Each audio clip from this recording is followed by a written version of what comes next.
Hi, we're going to work today on a few problems of simplification of radicals. 8M7, simplification of radicals. We're going to re-go over the rules of simplification, and then we're going to do a couple advanced ninja examples. For those of you who can solve these, you can knight yourself as experts in the field of radical simplification, or give yourself a big pat on the back. We'll continue to go over these in class, but I just want to do this as a video so that we can record it for those who may be missing class, or for those of you who want to practice, pause, and then see if you got the right answer. So let's move to a different screen here, and we're going to cover the rules and cover some advanced examples that use all of the rules. So let's recover our rules. We have three rules of radical simplification, and each one of these examples here breaks one of the rules, and we're going to go over why, and then we're going to solve each one of them. So the first example is one that breaks rule number one. We have no perfect squares inside the radicand. Well, the radicand here is 9x cubed, right? That's our radicand. And inside here, you can see a number of perfect squares hidden. The first perfect square is the number 9. 9. The second perfect square is hidden inside this x cubed. It's a factor. So we have the factor x squared, which is a perfect square by definition almost. And then you have left over an x, which is not a perfect square, but it's a leftover. So 9x cubed is equal to 9 times x squared times x. And we simplify this by simplifying. We can take our perfect squares and move them outside of the radical by taking their square root. So the square root of 9 is 3. The square root of x squared is x. So we can remove those from the radical. X has no perfect square root, so we have to leave that inside the radical. And our answer is 3x root x.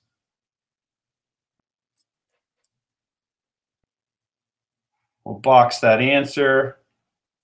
Now, I encourage you to try these last two on your own. I didn't ask you to do that on the one above. I just simply forgot. But let's try, and I'll give you a second to try and solve these. So pause the video and try these two. Now, I'm going to assume at this point that you've tried these two. We're returning. We've tried these two, and now we're going to look and see how number 2 breaks rule number 2 of simplification of radicals. There's no fractions in the radicand. So because there's a fraction inside in the radicand, there's a fraction in the radicand, this is not simplified, and we use our quotient rule to simplify. And our quotient rule says if we have something divided by something inside a radical, it is the same thing as just taking the top part, the numerator, the square root of the numerator, divided by the square root of the denominator. All right, that's our quotient rule of radicals, tells us we can do that. And now we can easily simplify the top. The square root of 1 is 1, and the square root of 25 is 5. So there's our second answer. Our third answer breaks the third rule, which says no radicals in the denominator. Well, here we have our radical in the denominator. So the way that we get rid of that is we multiply by the radical by a version of 1, a fraction that's equal to 1. Whenever we multiply anything by 1, it stays the same. But this is a special choice for 1, chosen by the radical in the denominator. So watch the magic that happens here. 1 times the square root of 7 is the square root of 7. And the square root of 7 times the square root of 7 is just 7, by definition. So the square root of anything times the square root of that same thing is equal to that thing. And so we have, as we've gone over in class, and so there's our answer. And all three of these, you will find no perfect squares inside any radicals. There's no fractions inside our radicals or in the radicand, and there's no radicals in the denominator. The denominators are all non-radicals.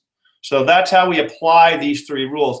Now let's look at a more complicated scenario that is going to require us to use all of these rules. And let's leave the rules up here at the top, and let's just go ahead and look at what we have here. We have a example where we have a fraction in the radicand. We don't have any perfect squares inside here yet, because this is not a perfect square, but we will find a perfect square after we go down and apply rule number 2. So we're going to apply rule, get rid of the fractions in the radicand by using the quotient rule. There's a quotient rule. Yeah, so I want you to try and solve these on your own. Go ahead and try and solve both of these problems. And then I'll come back and start the video again, and we'll solve them. But for you to watch me do these may not be as beneficial as you trying them first and then seeing them. So go ahead and try. Okay, so now we're back. And now we're going to go forward. So the one thing I want you to do is, before you ever apply a lower rule, try and apply the top rule first. Try and apply rule 1, 2, and 3 in that order. Right now we could try and rationalize the denominator, but before we do that, let's make sure that we don't have a rule 1 or 2 that's broken.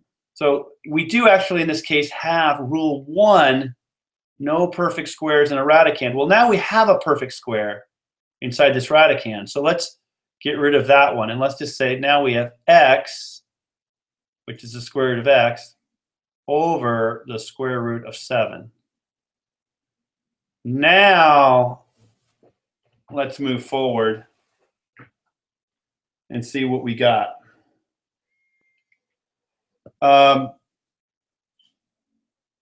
So times the square root of 7 over the square root of 7, because we're going to rationalize the denominator, and so we have x root 7 over 7. And we're done, because we have no perfect squares inside a radical, we have no fractions inside the radicand, and there's no radicals in the denominator. So this is indeed simplified. Now let's look at this example. Now, one other thing to keep in mind is when you're doing these, if you have a fraction inside a radical that can be simplified, let's simplify that first. So notice how we have an 18 and a 2. We can actually turn that into a 9 over 1. So let's do that as we simplify this. So we have a 9 here, and we have an x on the top and an x squared on the bottom. So that's going to be an x on the bottom. And then we have a y squared on top, and then a z on the bottom.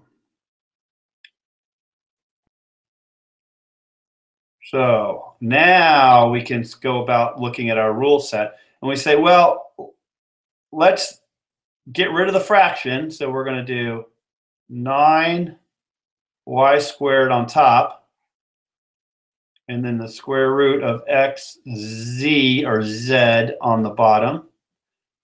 Now, we have two choices here. We can either get rid of our perfect squares in the radicand, where we have a perfect square up here, or we can get rid of the radical in the denominator.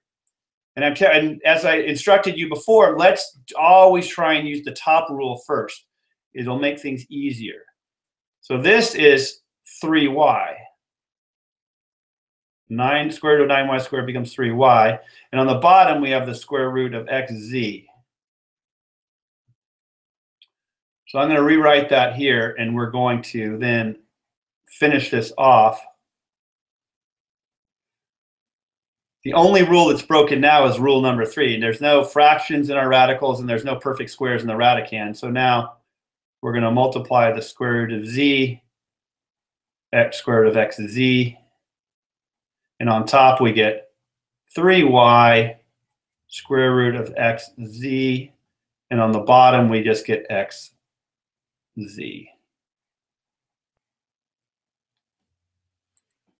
Okay. Well, hopefully this was a helpful video for you. Let me know if you have any, if you struggle, you want to practice. We're going to do a lot more practice on these. These are things that will appear on your high school algebra challenge test, and it will appear on your next unit test that's upcoming. See you in class.